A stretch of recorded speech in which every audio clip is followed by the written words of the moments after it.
Hey guys, another recap with Gino here. We're about to break down what happened on just about 30 seconds ago here on Netflix with Raw, the very first time in 32 years.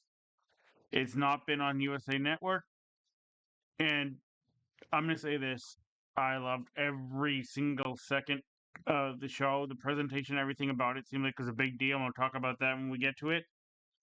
But um, first off, I want to pay my respects and say thank you to all those legends. Sorry, just fixing my mic here. That were able to get us to where we are today in wrestling, and the ones that aren't here anymore. And you might hear my voice crack a little bit because a lot of those guys made my childhood very, very cool, and all the respect in the world to them. And it also kind of sucks that Bray's not here to see this, and Eddie.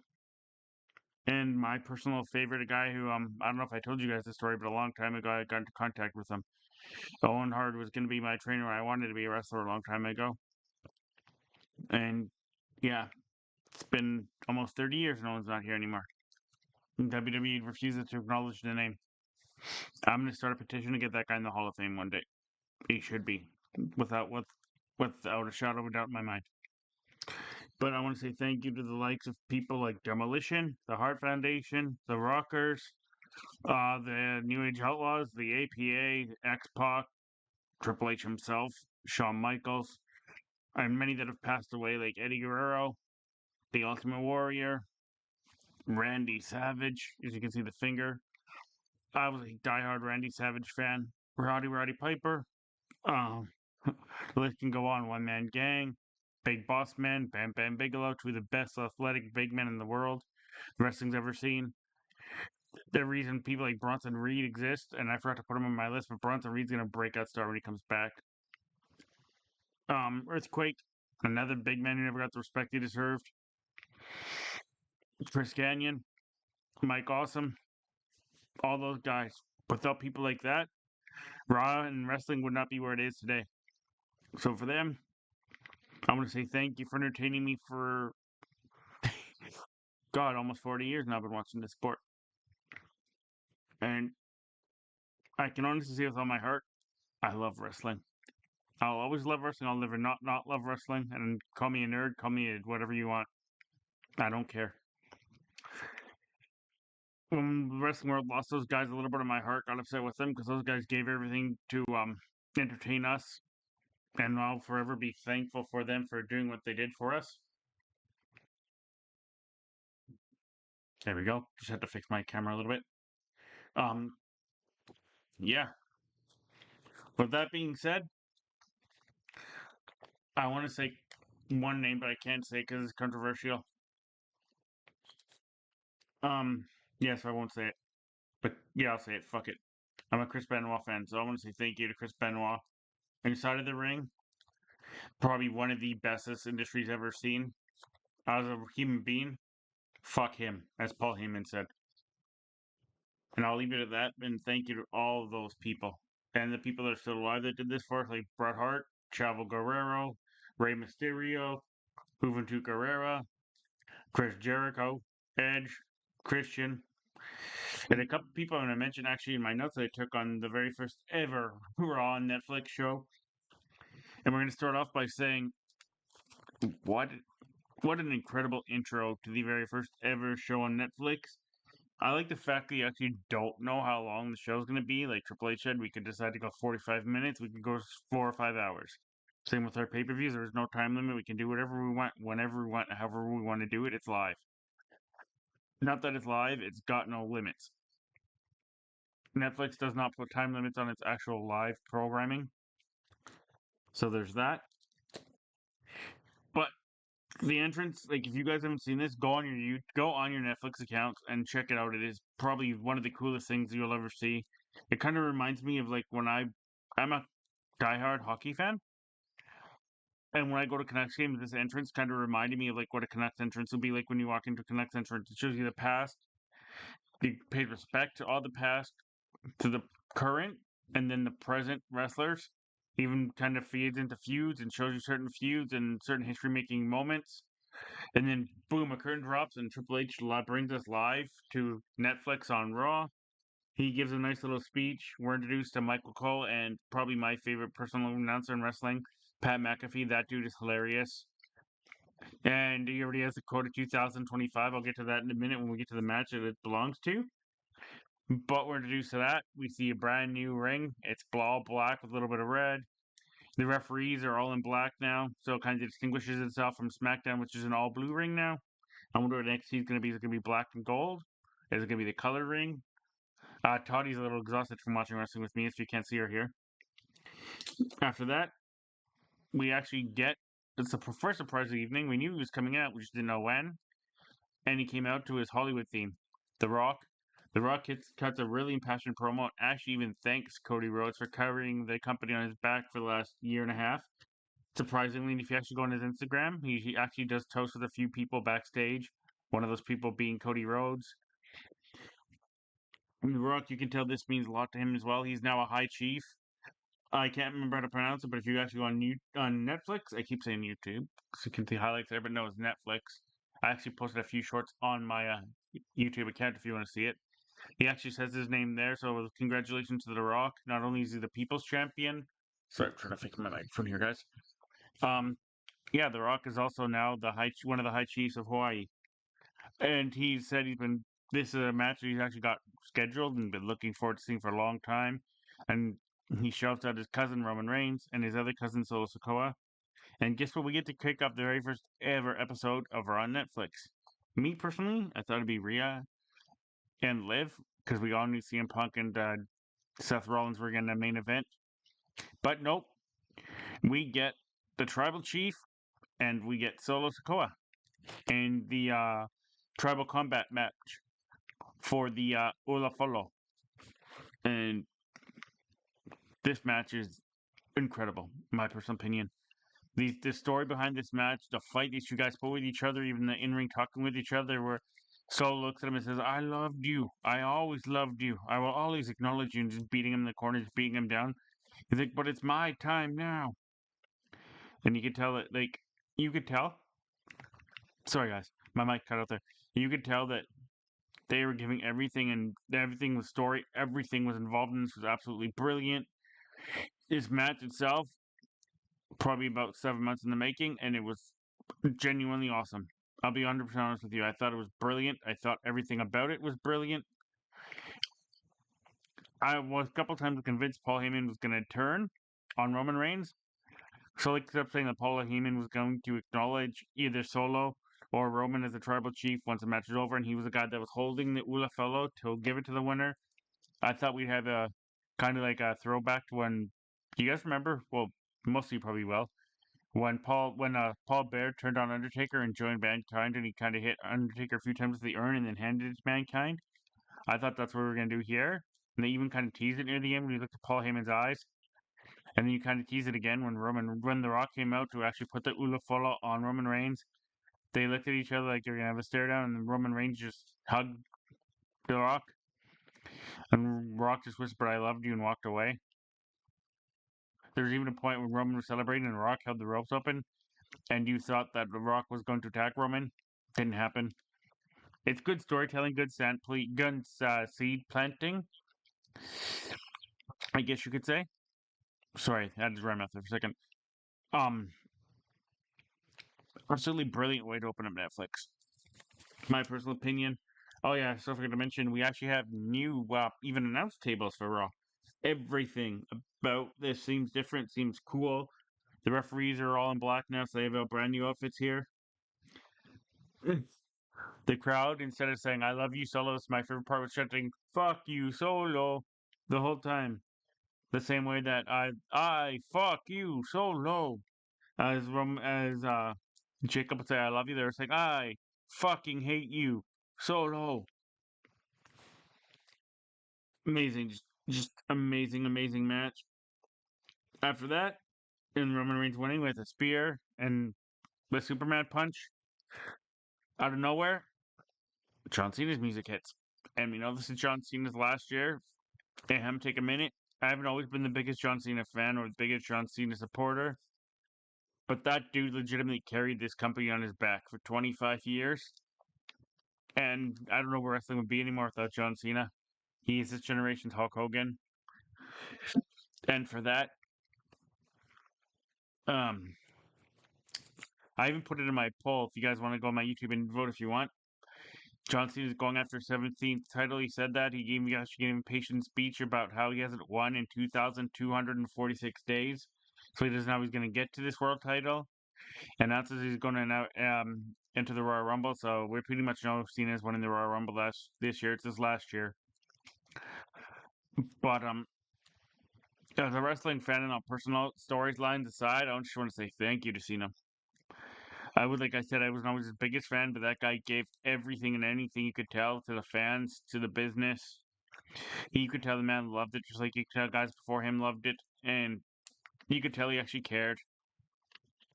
He was entertaining. Love him or hate him. Yes, the guy had 4 or 5 moves. His facial expressions, his ability to rip people apart on the microphone, just everything about Cena was special. Everyone could tell it from day one. Just he was the guy that everyone wanted to hate. So like people wanted to hate Roman a decade later, 2 decades later, because they were forced upon us instead of genuinely growing with us, like somebody like a Roman Reigns. But and no, I'm not getting emotional. I'm just standing and thinking, genuinely from the bottom of my heart as a wrestling fan and a lifelong wrestling fan and a wrestling fan till I go in the grave. Thank you to the people like John Cena for just making this journey enjoyable. Making our escapism from reality believable. Making us like you guys. Making you love us thing that people like make fun of people like me saying that you're a grown ass man, you shouldn't be watching wrestling, it's for kids. I say to them, get a life and fuck you. You can like what you want in life. It's your choice. And people like John Cena make it that way and make it cool to be that way. That was tough. So thank you, Cena. Brett's ready to enjoy this ride of 2025 with him on his way to winning his 17th title. And if you guys don't think he is, then maybe I'm wrong. I'm in the situation. But I think as a thank you to the guy for doing what he's done for this business and that company for 25 years, he's going to be the guy that breaks Ric Flair's record. Triple H can't do it no more. He's going to have a heart attack in the ring if he fights again. Speaking about heart attacks, I don't know if you guys have heard this in the news. Ric Flair apparently wants one more match. God, please don't let this happen. I've said and jokingly said repeatedly many times, Darby Allin wants to die in a wrestling ring. If Ric Flair has one more match, he's gonna die in a wrestling ring. I mean, you guys saw the video with Andrade and Ric Flair versus Jarrett and Jay Lethal. Ric Flair legitimately looked like he was dead on the ring about 4 different times. And that's when he was apparently not drinking or doing drugs because he was recovering from his surgeries. Now apparently became a full-blown alcoholic again. For the love of God, don't let this man near a wrestling ring again. He's 73 years old. And the world doesn't need to see it anymore. The world doesn't need to see Ric Flair in a wrestling ring anymore. The world doesn't need to see Ric Flair in a wrestling ring anymore since WrestleMania 24 when he lost to Shawn Michaels. All right, guys, let's talk. Sorry, after John Cena, the New Day actually came out, and I'm gonna call this Dominic Mysterio New Day heat. But you can't hear them. Like you couldn't see John Cena. You can't hear the New Day. They're just so hated right now for what they did to Big E that they're getting that Dominic Mysterio New Day heat. We're just gonna call it that, where they just every time they say a single word, they get booed out of the building. They were supposed to have a match and it didn't happen for some reason. Nobody said why. It was supposed to be a tag team match with him and Rey with them. Excuse me. Versus Rey Mysterio and a mystery partner. That mystery partner is going to be Penta, but Penta's debuting next week versus Chad Gable. They said a luchador is going to face Chad Gable. They've been teasing Penta for weeks now. Guess who that luchador is going to be? I'm going to say this: Penta can't be a good guy. We want Penta Dark. Following that, we had Rhea Ripley and Liv Morgan, and what a story this has been for 2 years. They even went back to when Liv Morgan joined the Judgment Day and turned on Rhea Ripley because she didn't think anyone loved her.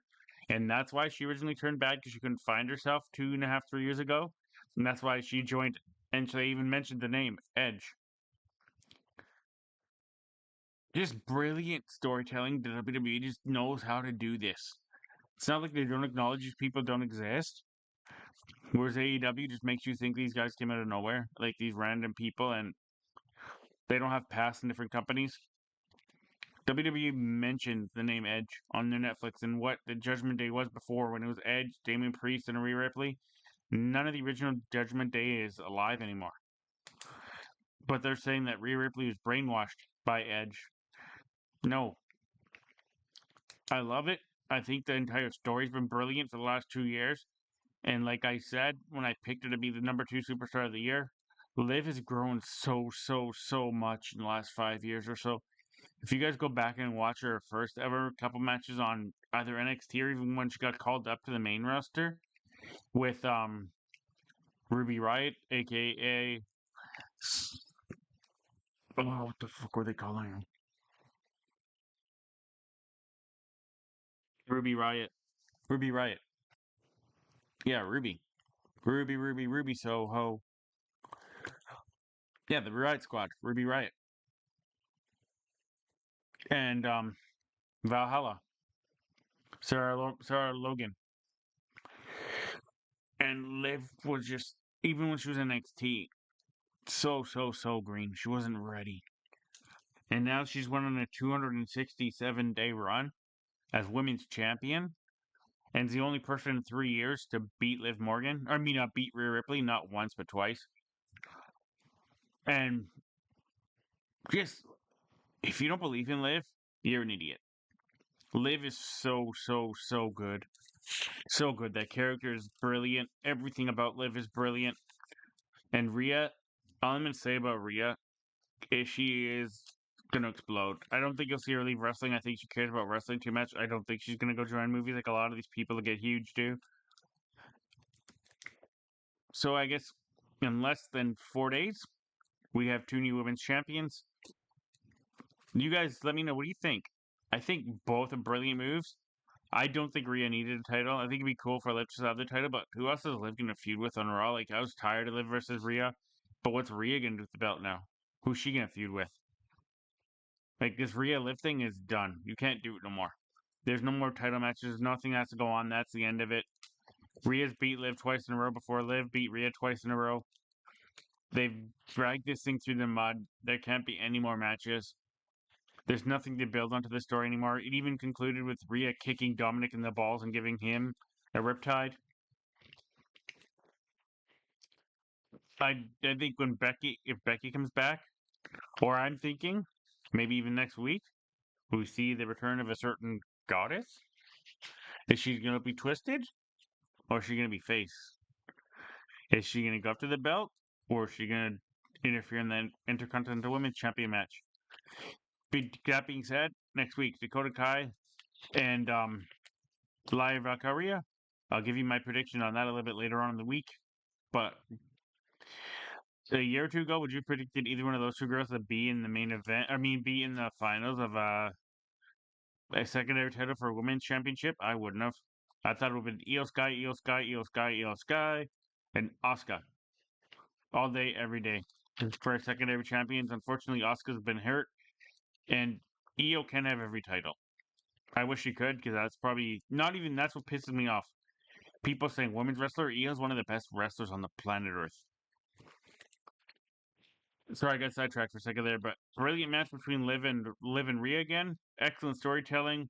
We even had Raquel Rodriguez, who I don't even know what she actually does, or gimmick or anything, but she gets involved. Dominic gets involved. Rhea's the new champion, and good on Rhea.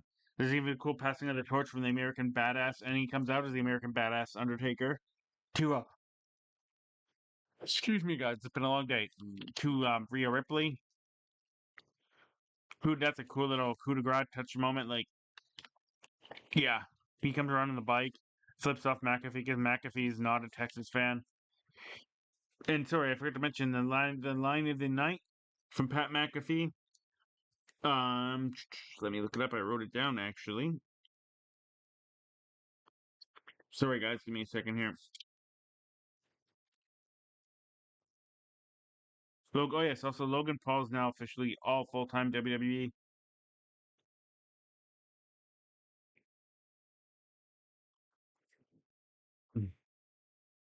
Dominic Mysterio says something to Pat McAfee, and Michael Cole looks at Pat McAfee without, and this is what he said, even without missing a beat. Pat McAfee says, "Sorry, I don't speak bitch ass Dom Mysterio, bitch, just bitch ass." For me, I had to laugh. I'm like, he just straight up calls the dude a bitch, buries him right there on the spot because of dirty dumbass. I think we might have a Pat McAfee and Dominic Mysterio match going on here soon. A lot of celebrities in the crowd as well, which is rather cool. Kind of were planted all over the place.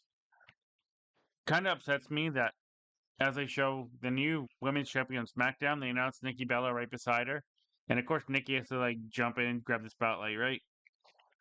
Um, Nikki, it was cool what you did, but I think the only reason you got a title run or even that spotlight is who you were dating and supposedly getting married at the time. And this is no disrespect to you, you weren't good. You just weren't good, in my personal opinion.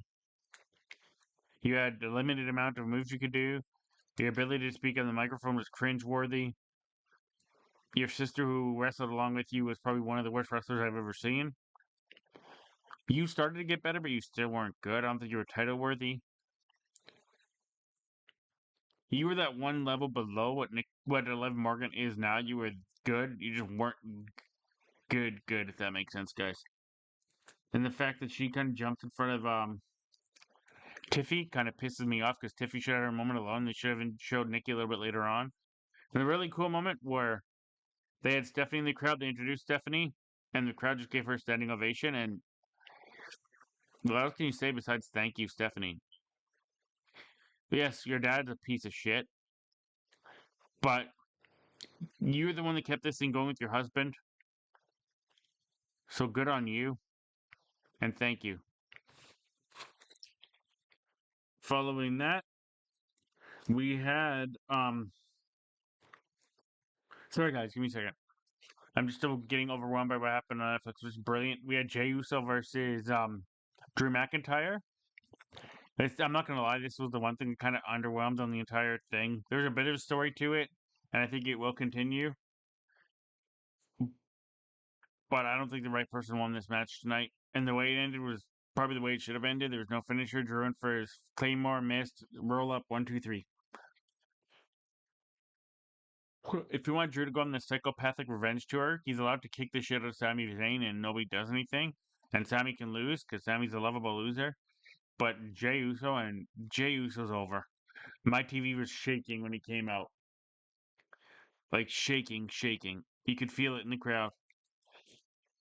Um, I understand Jay can't lose, but I don't think Drew should have lost coming back already. 3 matches in. Drew should have ate the W. Ate the L. Jay can eat an L. Jay is so over right now, he can eat an L. That's my personal opinion. I think that might even book wrong, but I think that's also going to make Drew snap because you can see at the end, Drew is kind of over there thinking how we can get back at this. And I think you're going to see Drew absolutely obliterate Jay. Um, I think that might be the only thing they actually got wrong tonight on Raw. Following that, we probably had the surprise of the night.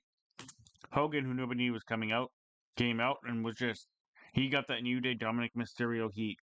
Just straight booed for 3 straight minutes. He went rambling about nothing. To be honest with you, I don't even know what his promo was about, except for something about real American beer and mentioning tag team partners because you couldn't really hear him or make it out. Or understand. I don't think he himself understood the heat he was getting.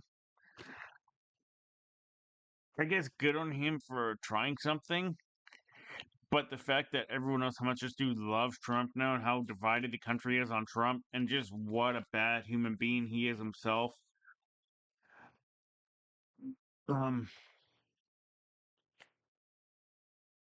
yeah. Thank you, Hogan, for making wrestling cool 30, 40 years ago, making it what it is today. But I'm WWE, I'm pretty sure I would distance myself from Hulk Hogan just due to the response to the fans. So it took me a second to pause there because I don't know how else to say it other than that. Like Hogan, God bless you and thank you. But you as a human being, not a good person. The racist remarks you make, the people you align yourself with, the shit that just comes out of your mouth in general, Um, I just I think WWE did the right thing a long time ago, and they backed away from Hogan. They deleted him from history. I don't think he should have been deleted from history, but they should have backed away from him, and I think they should have stayed away from him, kind of like they are with Brock Lesnar right now. Even though Brock Lesnar did nothing nearly as bad as Hogan did.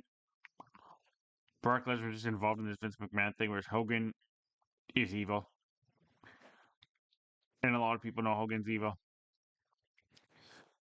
But yeah, that's enough on that. Just he got that New Day Dominic Mysterio. You couldn't hear him. Everything he said, just people did not want to feel or hear or deal with. And you could tell the segment wanted about 2 minutes too long because it was cringy. I felt the cringe through my TV, and you could hear the announcers like they didn't know how to deal with this. And when he was done talking, they just talked about his beer and nothing about Hogan. And for those of you that don't know, WWE notches a deal with Hogan and Real American Beer. Jesus Christ. Is he going to be part of the Real American Tag Team or whatever they're called? No, let's force it down the throat. Um, Following that, we actually had the rundown for next week's show on Raw. And you know what? Now that we're here, we're going to give my predictions.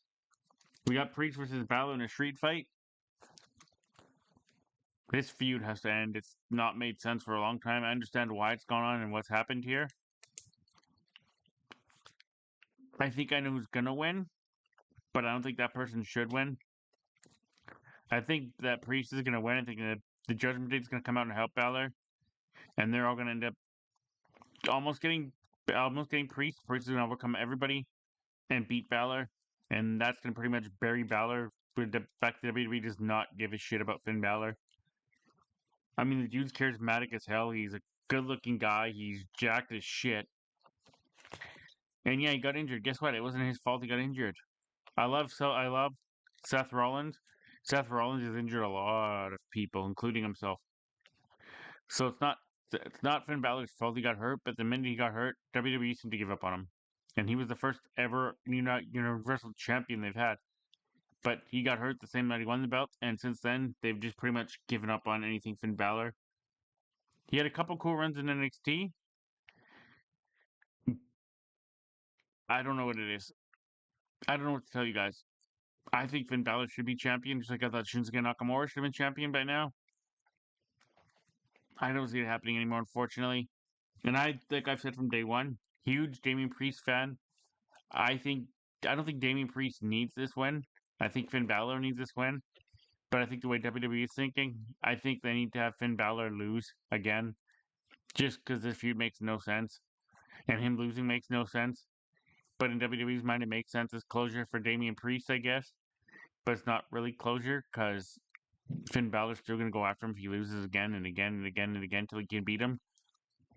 That's my personal thinking. I could be wrong.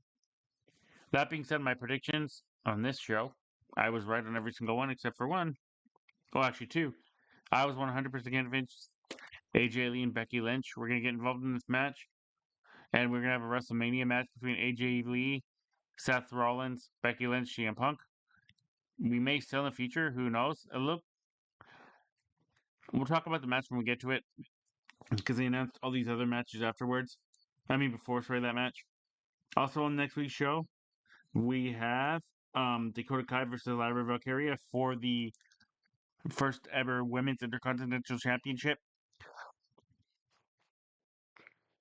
Who should win this title and who I think is going to win this title is kind of be on the same lines of me thinking the Balor and Priest match.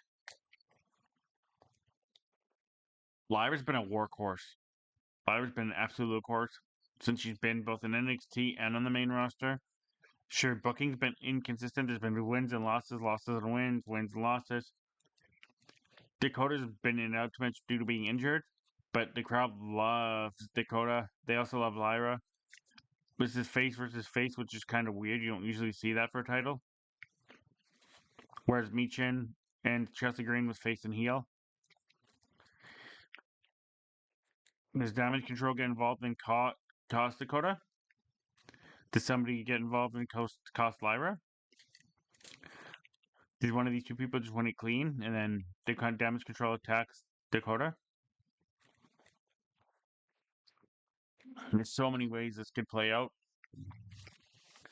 Sorry, guys. I don't know if you can tell my body traits now. I'm hesitating because I don't have an answer. How I booked this myself. I want to say.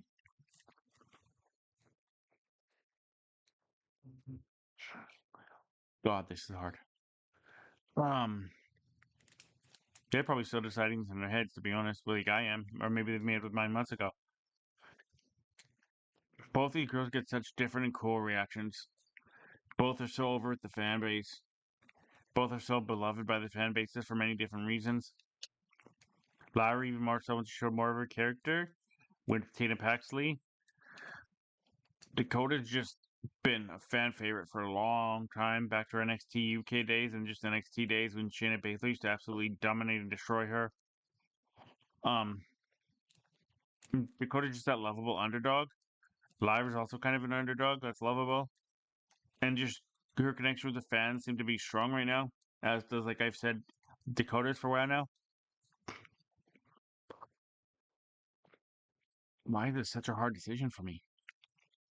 I'm gonna go with my gut. I'm going to say Dakota Kai is gonna win her first major championship in WWE singles title. And I love Lyra, and I think it's gonna be a good match.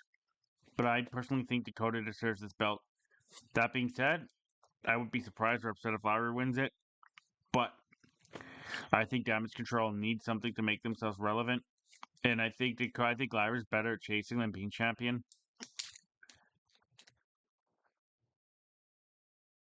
I mean, Lyra's been in two tournaments and just came in the finals of both and lost and won. Does she lose in two? Dakota's had one major moment. That was in NXT, and she lost her title match to her guys long night Mandy Rose. Both these girls are such good wrestlers. People don't understand how good both these girls are. Dakota's been good for a very, very long time. If you go back to her days as Evie on the Indies, and Lyra actually went back home to Ireland. If you want to go see her as Iofi Valkyria, brilliant back then too. Part of the Woke Queens. Actually fought her tag team partner Debbie Keitel a couple weeks ago. Um, yeah, I'm still focused on this. I'm 50-50 on this. I know the first word that came out of my mouth was Dakota. I want to see Dakota's champion. I would not be shocked if Lyra wins. I would not be shocked if Dakota wins and damage control turns on her.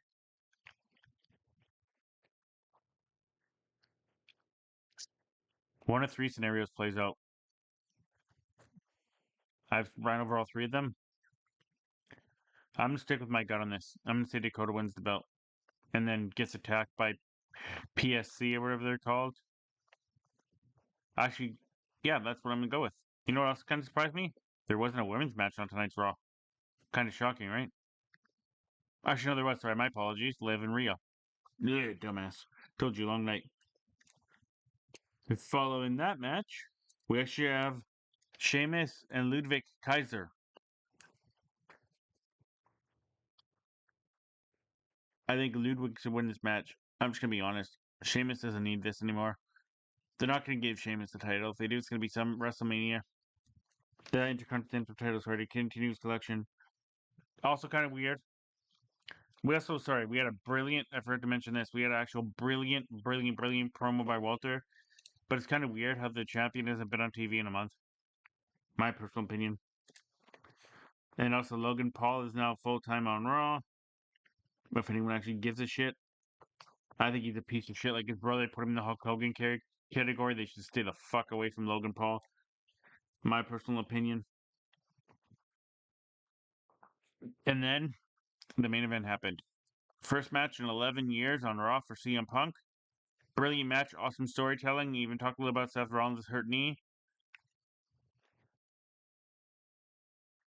And for the second time in the night, I don't think the right person won the main event. It's like I don't think the right person won the Jey Uso and Drew McIntyre match. I don't think CM Punk should have won the main event. He had to hit three go to sleeps, which makes Seth Rollins look tough and good. But I legitimately think he might have hurt him. And there's points I don't know if CM Punk was actually selling being tired, or if he's that out of shape and can't wrestle that he was that tired because he's old, has balls. And I'll be honest with you, I've never been the biggest CM Punk fan. I never will be. He wore the gear that he actually attacked Jungle Boy with on those last night in AEW. He wore that for his debut. His first match in Raw for in 11 years. Really good action, good storytelling. If you actually watch into the match when they show CM Punk's, Seth Rollins' face up close is bleeding out of his ear for some reason. I don't know if that was he put that there himself or cut himself there, or if CM Punk just messed up and made him bleed. Good match, brilliant main event, great way to kick off the show or end the show. But in my personal opinion, I don't think the right person won. I don't think you should have either of them win. Neither one of them could have lost. Neither one of them could have won. I think it affects Seth Rollins a lot less. I think CM Punk. I think Seth Rollins could have used the win sorry more. CM Punk has got that win a month ago, 2 months ago, sorry, in the War Games. He was a huge factor in that win. Excuse me, guys. CM Punk hasn't had a win in a while. Sorry, Seth Rollins hasn't had a big win in a while. Um, the dude lost a feud to Bronson Reed, and I like Bronson Reed, and I get why he did that. But the fact that he was calling CM Punk was calling him a CM Punk mark and he'll never be as good as CM Punk and this, that, and the other thing, and then you have CM Punk come out and beat him. It's kind of like four belts Monet, right? Where four belts Monet can't lose a match, and everyone seems to be hating on that. Has CM Punk lost outside of one match to Drew McIntyre since he's come back to Raw or WWE in general? I can't remember. Can you? And he lost only at one match. Yeah, it's more than Monet's lost because Monet hasn't lost yet. But still. And CM Punk has no creative control. Overall, for me personally, if I'm to rate this Netflix debut on Raw, I know there's ratings that Meltzer gives it per match and stuff like that, and everyone does this match and this rating and that rating.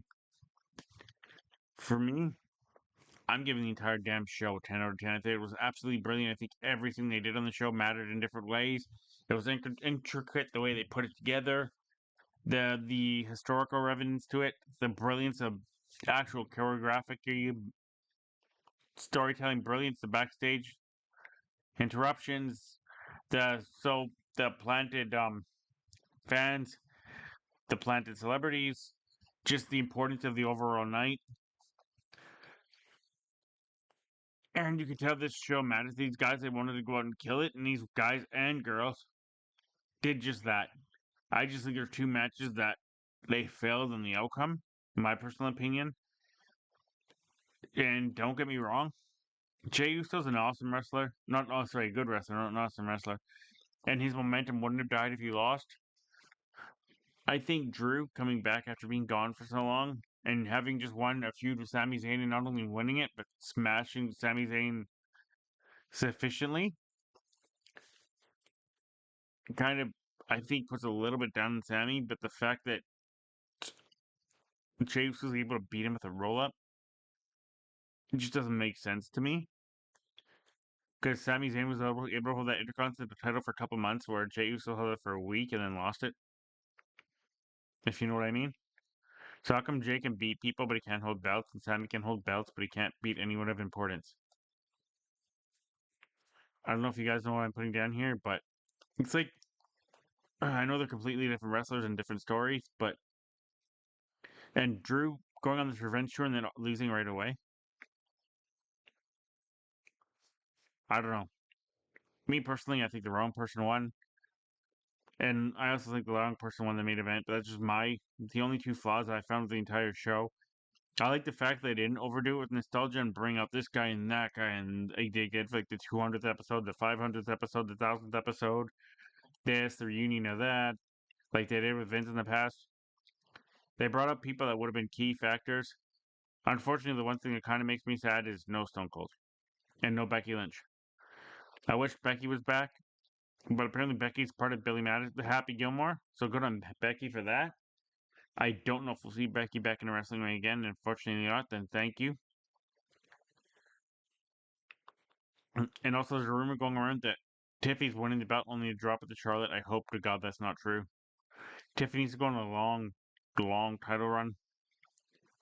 That girl is so good. So good. In such a short time. She kind of got that Kurt Angle thing. She picked it up quick. If you guys go back and actually watch her first couple matches in NXT, she was okay, and then all of a sudden it's like boom, she's got this. She's got everything, as Booker T would say. She's got the look, she's got the athleticism, she's got the charisma, she's got the attitude. I don't think Charlotte needs another title run. But on that note, you guys, it's 9 o'clock here on the West Coast. I'm going to say goodnight. And if you haven't seen Netflix at some point during the week, turn on your Netflix, watch the show, drop me a comment, tell me what you think, or just watch it. I think it was absolutely brilliant. I think it might have been one of the best shows WWE's done in the last couple of years. And I think it's going to matter so much in the history and landscape of wrestling. People don't even realize. And I hope you guys enjoyed this and enjoyed the little shorts I put up there. Um, like I said, hit me up in the comments if you have anything to say, and we'll talk in a few days. Bye.